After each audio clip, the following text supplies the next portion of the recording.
تین لوگوں سے مراد تین قسم کے لوگ، یہ خوبیاں، یہ اوصاف، یہ وصف جن لوگوں کے اندر پائے جائیں تو وہ جنت میں جائیں گے ایمان کی شرط کے ساتھ۔ اہل جنت کی یہ صفات ہیں۔ سب سے پہلی بات ارشاد فرمائی، ذو سلطان مقسط متصدق موفق۔ پہلا وہ شخص جس کو تسلط دیا گیا، حکومت دی گئی، ذمہ دار بنایا گیا،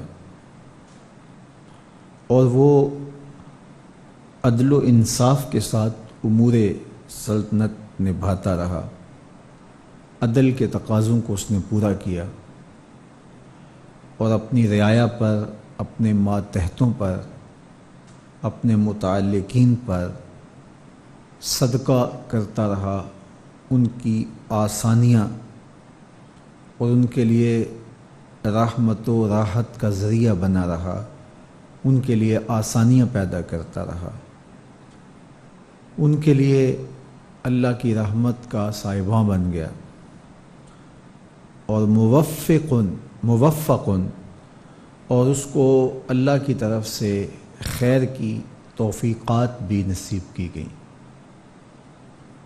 تو یہ شخص جنتی ہے۔ ذو سلطان،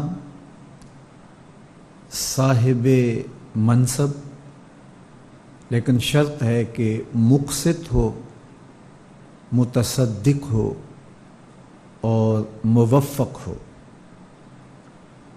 انصاف سے، عدل سے امور حکومت سر انجام دیتا ہو اور لوگوں کی بھلائی کرتا ہو اور اللہ کی توفیق سے مالا مال کیا گیا۔ دوسرا شخص جس کا ذکر فرمایا، وَرَجُلٌ رَحِیمٌ رقیق القلب لِكُلِّ ذِی قُرْبَى وَمُسْلِمٍ، وہ شخص جو نرم دل ہے، رقیق القلب ہے، اس کے دل میں رقت ہے، اس کا دل کسی کو دکھی دیکھ کے بہت جلد پگھل جاتا ہے، بے چین ہو جاتا ہے، مضطرب ہو جاتا ہے، لوگوں کے دکھ کو اپنا دکھ سمجھتا ہے، لوگوں کی تکلیفوں کو اپنے اوپر لے لیتا ہے، ان کی اذیتیں رفع کرنے کی کوشش میں لگا رہتا ہے، اور اس کا ایک وصف یہ ہے کہ وہ ہر قریبی رشتہ دار کے لیے بالخصوص اور تمام مسلمانوں کے لیے بالعموم رحمت الہیہ کا ایک مجسم روپ ہے، لوگوں پر رحم دلی سے، نرمی سے پیش آنے کا مزاج رکھتا ہے، تو ایسا شخص بھی جنتی ہے۔ رحیم، رقیق القلب، نرم دل اور رحم کرنے والا، لکل ذی قربا و مسلم، ہر قریبی رشتہ دار سے اور ہر مسلمان سے۔ تیسرا شخص جو اہل جنت سے ہے، اس کا ذکر کرتے ہوئے فرمایا، وعفیف متعفف ذو عیال، عفیف ہے اور عفیف ہونے کے باوجود یعنی پاک دامن ہے، اس کا دامن گناہوں سے لتھڑا ہوا نہیں ہے، اور وہ کثرت عیال رکھنے کے باوجود اپنے آپ کو سوال سے روکے رکھتا ہے، اپنی عزت نفس کی حفاظت کرتا ہے، اپنی سفید پوشی کا بھرم ٹوٹنے نہیں دیتا، ہر وقت حالات کا شکوہ کرتے رہنا اور لوگوں کے سامنے اپنی بدحالی کی کہانیاں رکھتے رہنا، اس سے کوئی فرق نہیں پڑتا، بلکہ ہمارے بزرگ تو فرماتے تھے کہ صاحب استطاعت اور مخیر حضرات کے سامنے اپنے حالات بیان کرنا ایک قسم کا مہذب سوال ہی سمجھا جاتا ہے۔ تو وہ اس چیز کا بھی خیال کرتا ہے کہ جو تکلیفیں، جو ذمہ داریاں، جو اس کے کندھوں پہ بوجھ ہے، وہ سب کچھ خود برداشت کرتا ہے، واویلا کر کے، شور و غل کر کے اجر ضائع نہیں کرتا۔ تو یہ تین قسم کے لوگ میرے اور آپ کے آقا و مولا نے ارشاد فرمایا کہ یہ جنتی ہیں۔ پہلا شخص جو کسی ذمہ داری اور کسی منصب کا ذمہ دار ٹھہرایا گیا اور اس نے عدل و انصاف کیا اور لوگوں پر خیر بانٹی، لوگوں کے لیے رحمت کا ذریعہ بنا اور اللہ کی طرف سے توفیق شدہ تھا۔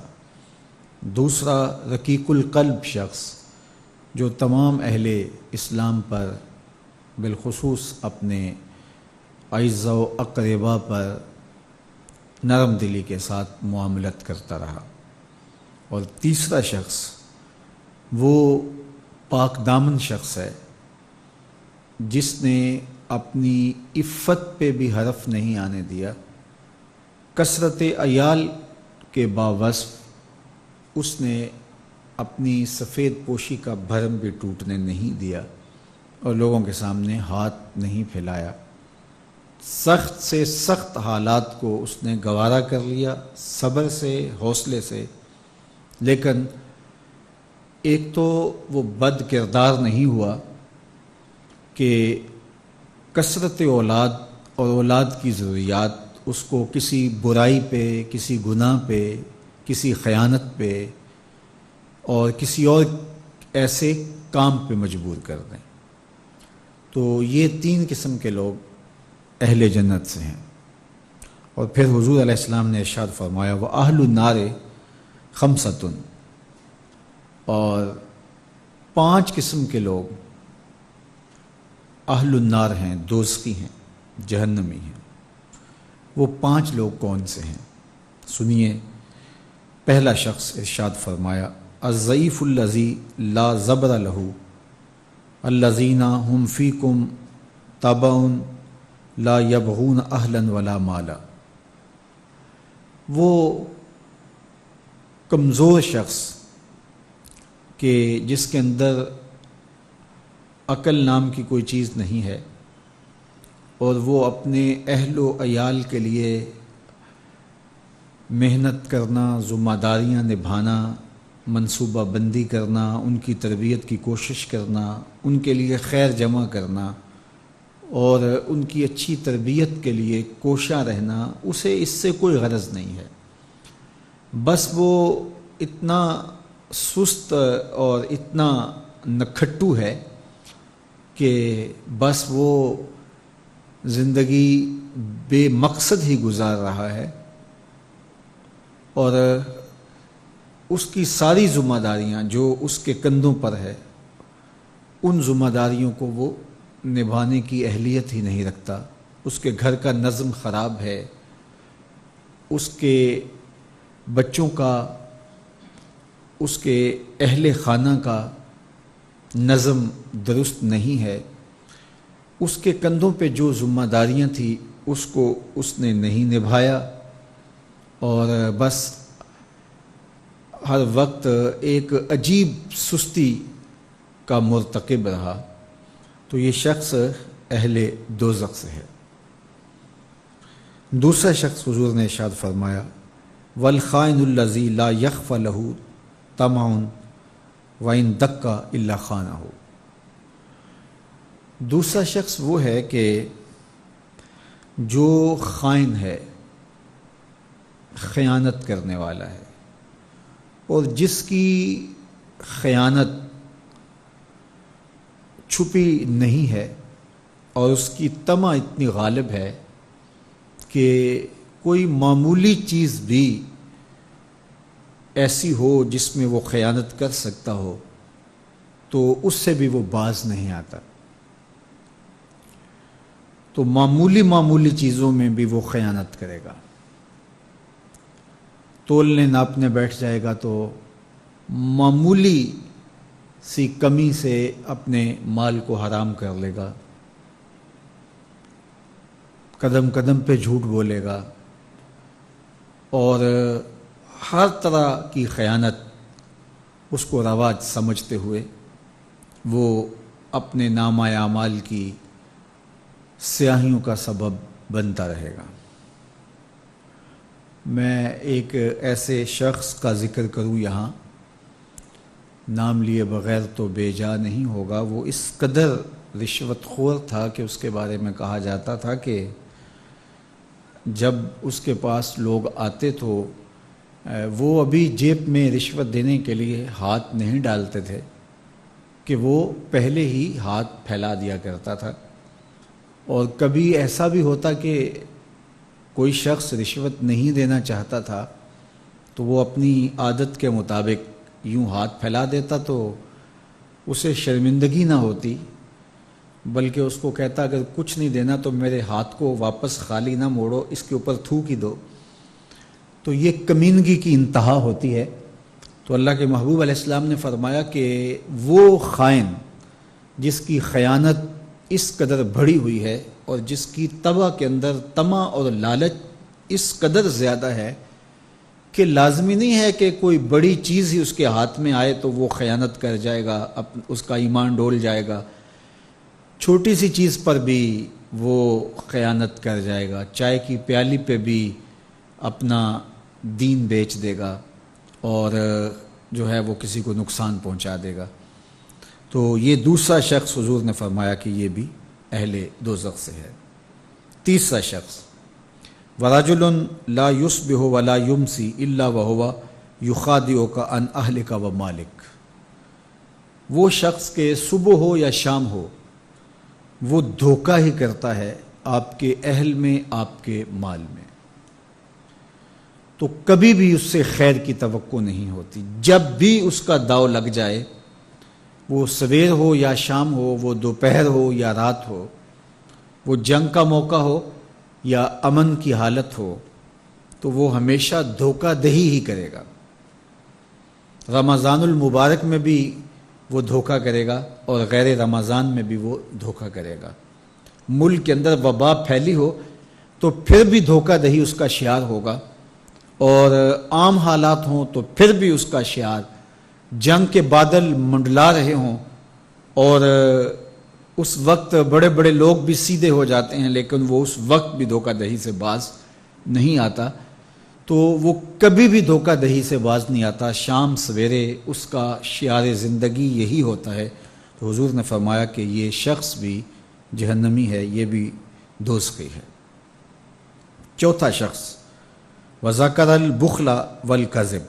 حضور نے بخیل کا یا کذاب کا ذکر کیا. راوی کہتے ہیں مجھے اس پہ شک ہوا کہ یہ یاد نہیں ہے کہ حضور نے بخیل کا ذکر کیا یا پھر حضور نے جھوٹے کا ذکر کیا. ہو سکتا ہے کہ حضور نے بخیل کا نام لیا ہو سکتا ہے حضور نے جھوٹے کا نام لیا ہو، تو مجھے اس وقت یاد نہیں. تو دو چیزوں میں سے ایک ضرور ہے کہ بخیل شخص اور جھوٹا شخص. تو چونکہ راوی کے ذہن میں دو چیزیں چل رہی ہیں، یا بخیل یا جھوٹا، تو شریعت اسلامیہ میں بخیل اور جھوٹے کی بہت زیادہ مذمت کی گئی ہے. تو کثرت کے ساتھ احادیث ان کی مذمت میں وارد ہوئی ہیں اور ان کا ذکر کثرت کے ساتھ احادیث میں موجود ہیں. تو اس لیے راوی کے ذہن کے اندر یہ دو باتیں چل رہی ہیں کہ یا پھر حضور نے جھوٹا کہا یا حضور نے بخیل کہا. اور پانچواں شخص جس کا ذکر حضور نے فرمایا وَالشِّنْزِيرُ الفحاش. شنزیر سے مراد الفحاش ہے، بیہودہ گوئی کرنے والا، بد اخلاق، جو انتہائی بدخلق ہے، اور سیدہ عائشہ رضی اللہ تعالی عنہا فرماتی ہیں کہ کسی شخص کی بدخلقی اور اس کی شر کے لیے اتنا ہی کافی ہے کہ اس کی بدخلقی کی وجہ سے لوگ اس سے ملنا چھوڑ دیں، اور اس شخص کی شر کا بھی ذکر کیا گیا حدیث میں کہ جس کی شر کی وجہ سے لوگ اس کی عزت کریں۔ تو حقیقت میں وہ عزت تو نہیں ہوتی، اپنے آپ کو بچانے کے لیے ایک ظاہری اس کو پروٹوکول کہہ لیجئے، تکریم کہہ لیجئے، عزت کہہ لیجئے، جو بھی نام لے دیجئے، لیکن اصل عزت تو وہ ہوتی ہے جو دل سے پھوٹے، اندر سے جو ہے وہ انسان کسی کی کرے۔ تو یہ 5 لوگ اللہ کے محبوب علیہ السلام نے فرمایا کہ یہ دوزخی ہیں، یعنی ان کے اعمال اہل دوزخ کے ہیں۔ ہمیں اس کے ضمن میں اور اس کی روشنی میں اپنے آپ کا جائزہ لینا چاہیے کہ ان بری خصلتوں میں سے اور ان اخلاق ذمیمہ میں سے ہمارے اندر کوئی خصلت اور کوئی بری عادت تو موجود نہیں ہے، چونکہ یہ اہل دوزخ کے اعمال ہیں۔ اور ایک دوسری حدیث کے اندر اللہ کے محبوب علیہ الصلوۃ والسلام نے جو ہے وہ ذکر فرمایا، الا اخبرکم باہل الجنہ، میں تمہیں اہل جنت کے بارے میں خبر نہ دوں؟ تو ظاہر ہے صحابہ نے جھولیاں پھیلا دیں اور عرض گزار ہوئے کہ ضرور ارشاد فرمائیے، چونکہ ان کو یہ آرزو تھی کہ ہم اہل جنت سے ہو جائیں، اور دوزخ سے اللہ کی پناہ مانگتے تھے۔ اور یہ بات ذہن میں رکھیے گا کہ دوزخ اللہ کی رضا کا مظہر ہے، جنت اللہ کی رضا کا مظہر ہے، اور دوزخ اللہ کے قہر و غضب کا مظہر ہے۔ مطلب کیا؟ اللہ جس سے راضی ہوگا اس کو جنت عطا کرے گا، اور جس سے ناراض ہوگا اس کو جہنم میں ڈال دے گا۔ تو جنت کی طلب کرنا یہ اللہ کی رضا مانگنا ہے، اس کی خوشنودی طلب کرنا ہے، اور دوزخ سے پناہ طلب کرنا یہ اللہ جل شانہ کے قہر و غضب سے پناہ طلب کرنا ہے اور اس کی امان مانگنا ہے۔ تو اس لیے ہمیں جنت مانگنے کا حکم دیا گیا، دوزخ سے پناہ مانگنے کی تلقین کی گئی، اور میرے اور آپ کے آقا و مولا نے اپنے غلاموں سے کہا کہ جب بھی اللہ سے مانگو تو جنت الفردوس مانگو، یہ جنت کا اعلیٰ درجہ ہے۔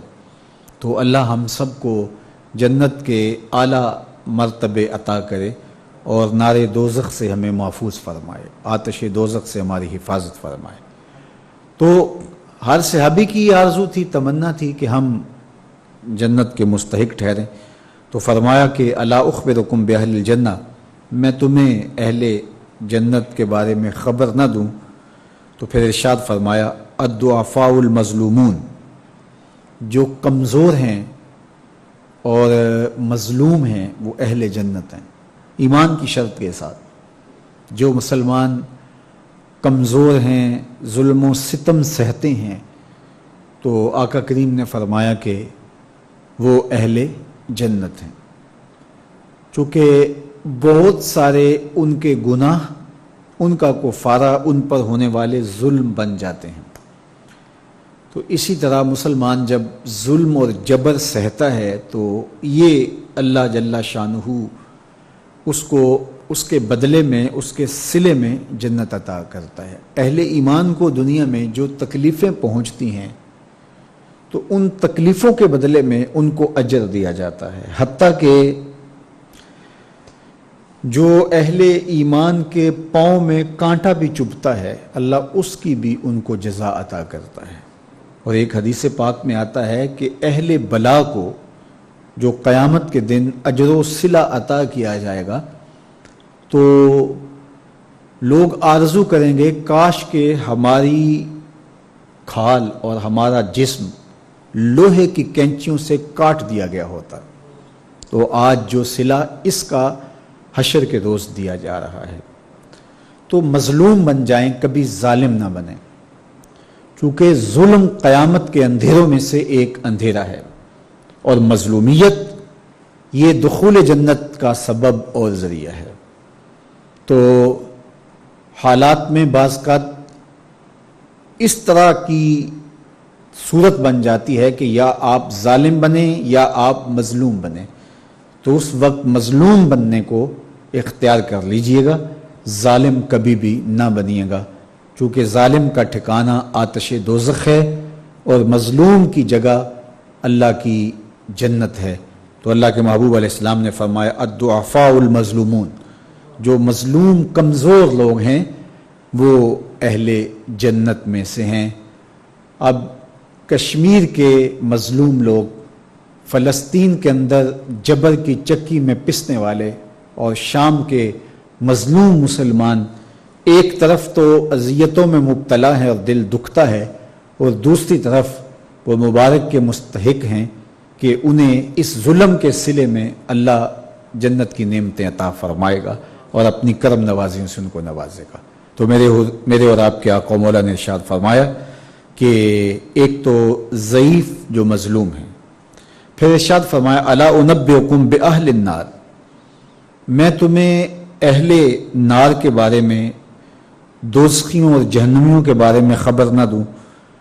تو پھر خود ارشاد فرمایا کل جازری، ہر شخص جو اترا کر چلتا ہے، سرکش ہے، اور عقول اور شروب لکھا ہے اس کی شرح کے اندر، جازری کی تشریح کے اندر، ہر وقت کھاتا پیتا رہتا ہے، اس کی زندگی کا مقصد ہی جو ہے وہ نفس کی خواہشات کی تکمیل ہے، کھانا پینا اور شہوات کی تکمیل، تو وہ دنیا کے اوپر چلتا پھرتا ایک درندہ اور حیوان ہے۔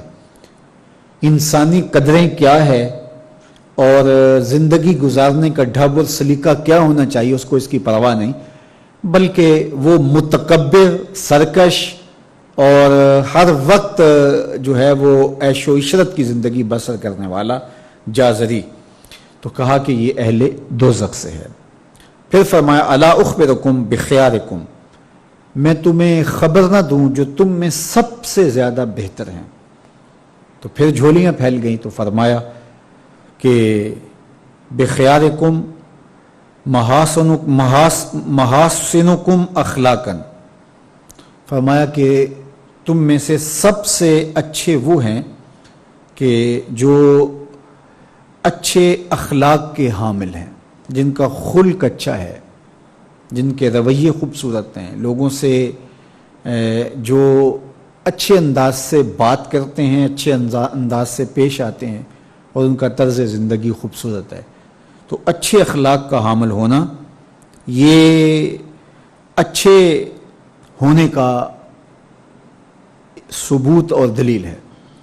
اور پھر آقا کریم علیہ السلام نے فرمایا الا انبئکم بشرارکم، میں تم میں سے جو شریر ترین لوگ ہیں ان کی خبر دوں، السرسارون المتشدقون المتفہقون، تین چیزیں حضور نے ارشاد فرمائی، سرسارون اور متشدقون۔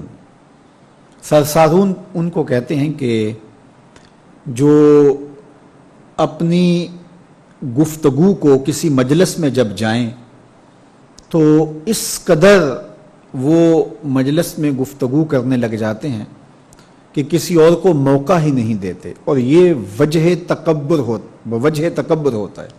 کچھ لوگ تو ایسے ہوتے ہیں کہ بیچارے اپنی بات پوری کرنا چاہیں تو ان کی بات پوری ہو نہیں پاتی، ان سے بات سمٹی نہیں جاتی، یہ ایک ان کی کمزوری ہوتی ہے۔ لیکن کچھ لوگ کبھی ادھر کی کبھی ادھر کی، کسی اور کو بولنے کا موقع ہی نہیں دیتے، تو وہ ہمیشہ بولتے رہتے ہیں، اور یہ تکبر کی وجہ سے جس طرح اپنے آپ کو عقل کل سمجھتے ہیں، اور ایسے لوگ آپ معاشرے میں دیکھتے ہیں۔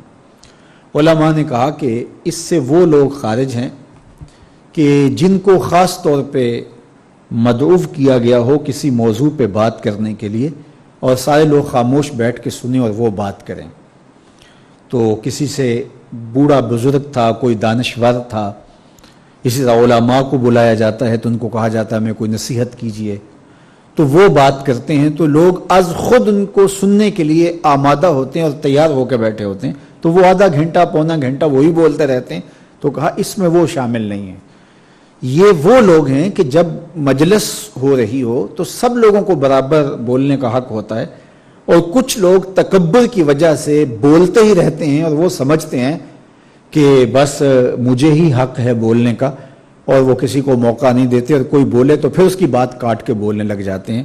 اور اسی طرح جو ہے جب بولتے ہیں جو ہے وہ ان کا ایک وصف یہ بتایا گیا کہ المتشدقون المتفہقون, کہ وہ باتوں کو جو ہے وہ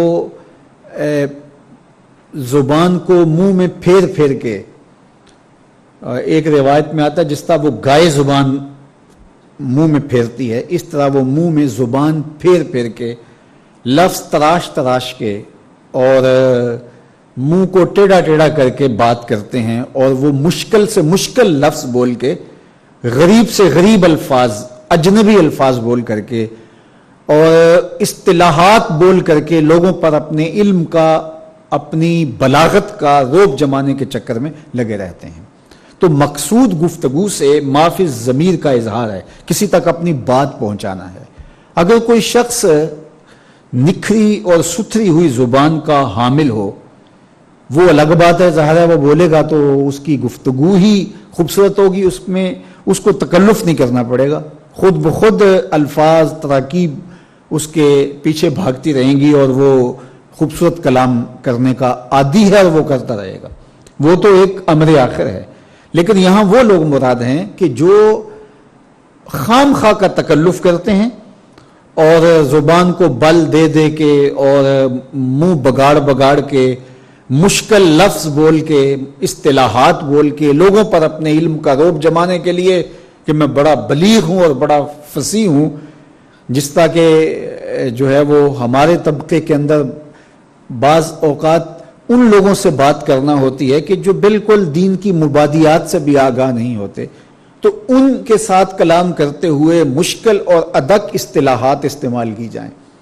اور اسی طرح کچھ لوگوں کو یہ بڑا ہوتا ہے کہ وہ جو ہے وہ فرنگی زبانیں جانتے ہیں, تو وہ عام دیہاتی لوگوں کے ساتھ بھی گفتگو کریں تو وہ مشکل سے مشکل الفاظ بولتے ہیں, جبکہ وہ بیچارے تو سادی زبان سمجھنے سے بھی قاصر ہوتے ہیں, چہ جائے کہ ان کو ثقیل بھاری بھرکم انگلش کے الفاظ کے ذریعے سے ان پر روب جمایا جائے. تو بعض اوقات وہ آگے سے ہاں ہاں تو کر رہے ہوتے ہیں لیکن ان کو سمجھ نہیں آ رہی ہوتی. تو یہ کوئی دانش مندی نہیں ہوتی کہ آپ جو ہے وہ بھاری بھرکم الفاظ بول کر کسی کے اوپر جو ہے وہ روب جما رہے ہوں. تو اللہ کے محبوب علیہ الصلوۃ والسلام نے فرمایا کہ یہ تم میں سے شریر لوگ ہیں, یعنی ایسا بدبخت شخص جس کو ادب مجلس بھی نہیں آتا, گفتگو کا کرینہ بھی نہیں آتا, جس کو بیٹھنے کا ڈھنگ بھی نہیں ہے, دوستوں کے اندر, احباب کے اندر, رشتہ داروں کے اندر, اعزاء و اقرباء کے اندر بات کیسے کرنی ہے اس کو یہ بھی نہیں پتا, اور ہر وقت وہ, یہ تکبر کی علامت ہوتی ہے. یہ تکبر کی وجہ سے وہ ایسا کر رہا ہوتا ہے کہ وہ یہ ہر وقت اس چکر میں ہوتا ہے کہ میں بتاؤں کہ میں بہت پڑھا لکھا ہوں اور میں بہت زیادہ جو ہے وہ علوم و فنون کا ماہر ہوں, اور ہر وقت وہ اسی چکر میں لگا ہو. تو یہ بات نہیں ہوتی. جب بات کریں آپ تو جس طرح کے لوگ ہوں اس طرح کی بات کی جائے اور اس طرح کی مثالیں ان کو دی جائیں. قرآن مجید میں اللہ تعالیٰ نے فرمایا کہ وہ اس بات پہ شرم نہیں اللہ کرتا کہ وہ تمہیں جو ہے وہ مچھر کی مثال دے. تو مچھر کی مثال دے کر کے اگر تمہاری بات سمجھ میں آتی ہے, اور مکڑی کے جالے کی مثال دے کے اگر تمہاری بات سمجھ میں آتی ہے تو اچھی بات ہے. تو کوئی مشکل مثال لا کر کے لوگوں کو سمجھانے کے لیے الٹا الجھا دیا جائے تو پھر یہ مثال تھوڑی ہوئی کہ کرتے انگور چڑھایا تے ہر گچھا زخمایا. یہ خوبصورت جو ہے وہ تشبیہ ہے, خوبصورت مثال ہے, چونکہ یہاں کے لوگ ککر سے آشنا ہیں اور انگور سے بھی آشنا ہیں, اور ککر کے اوپر انگور کی بیل چڑھ جائے تو نرم اور نازک انگور, اس میں پھر جو حال ہوگا وہ کانٹے جو کریں گے تو وہ کسی سے مخفی نہیں ہے. تو یہ مثال آسانی سے سمجھ میں آ جائے گی. گل و لالا, نسرین و نسترن کی مثالیں اگر یہاں دی جائیں گی, نافع و ختن کی مثالیں اگر یہاں دی جائیں گی, تو یہاں ایک دیہاتی شخص کو کیا پتا کہ نافع و ختن کیا ہوتا ہے, یاسمین اور چمبیلی اور نسترن کیا ہوتے ہیں. تو یہ تو جو ہے وہ ان کے سامنے ان کو مشقت میں ڈالنے والی بات ہے، تو وہاں ان کے مزاج کے مطابق بات کرنی ہوگی۔ نیچاں دی اشنائی کولوں فیض کسے نہیں پایا، ککر تے انگور چڑھایا تے ہر گچھا زخم آیا، ہسنا کھیڈنا لے گیوں ساڈا تے سٹ گیوں ڈونگیاں فکراں، پارٹی لیر پرانی ونگوں ٹنگ گیوں وچ ککراں۔ اب یہ بات سیدھی سیدھی سمجھ میں آئے گی اس لیے کہ ہم اس کیفیت کو، اس چیز کو سمجھتے ہیں۔ وہ کیا کسی میاں صاحب نے کہا تھا نا کہ جس پلے پھل بدے ہون آوے باس رومالوں، درد منداں دے سخن محمد، درد منداں دے سخن محمد، دین گواہی حالوں، جس پلے پھل بدے ہون آوے باس رومالوں۔ تو یہ وہ سادہ لہجہ ہے جس سے آپ بات سمجھا سکتے ہیں۔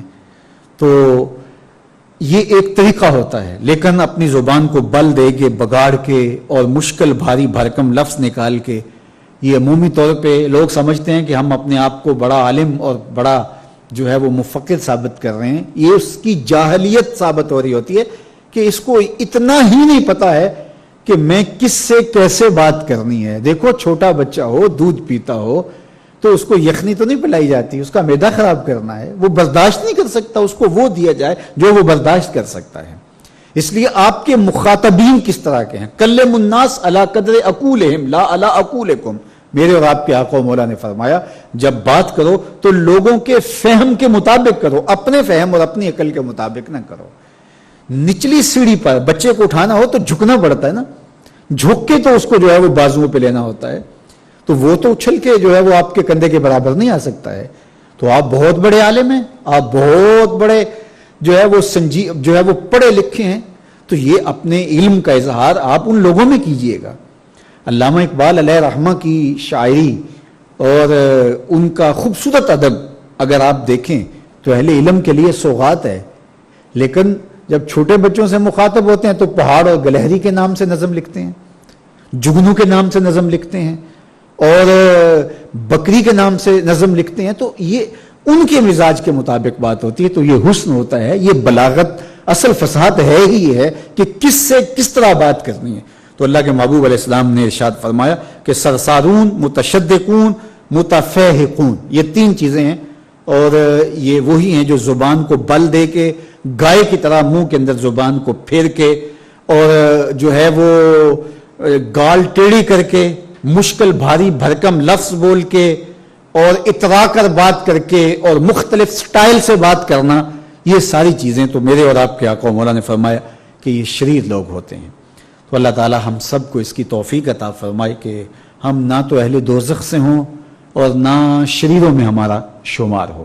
تو آج کی اس نشست میں صرف یہ 2 حدیثیں اچھی طرح سے ہمیں ذہن نشین کر لینی چاہیے، اور اللہ ہمیں ایسے کمال، ایسی خوبیاں، ایسے اوصاف حمیدہ عطا فرمائے جس کے نتیجے میں ہم اہل جنت سے ہو جائیں، اور ایسی برائیوں، ایسی بد خصلتوں سے ہمیں محفوظ فرمائے جو بدبخت لوگوں کا مقسوم ہے، اور اہل دوزخ کا جو وتیرہ اور طریقہ اور ان کا انداز زندگی ہے۔ اللہ ہم سب کو اپنی پناہوں کے حصار میں رکھے، دنیا آخرت کی بلائیاں ہماری جھولی میں ڈال دے۔ وصلی اللہ تعالی علی النبی الامین وآلہ وصحبہ اجمعین برحمتک یا ارحم۔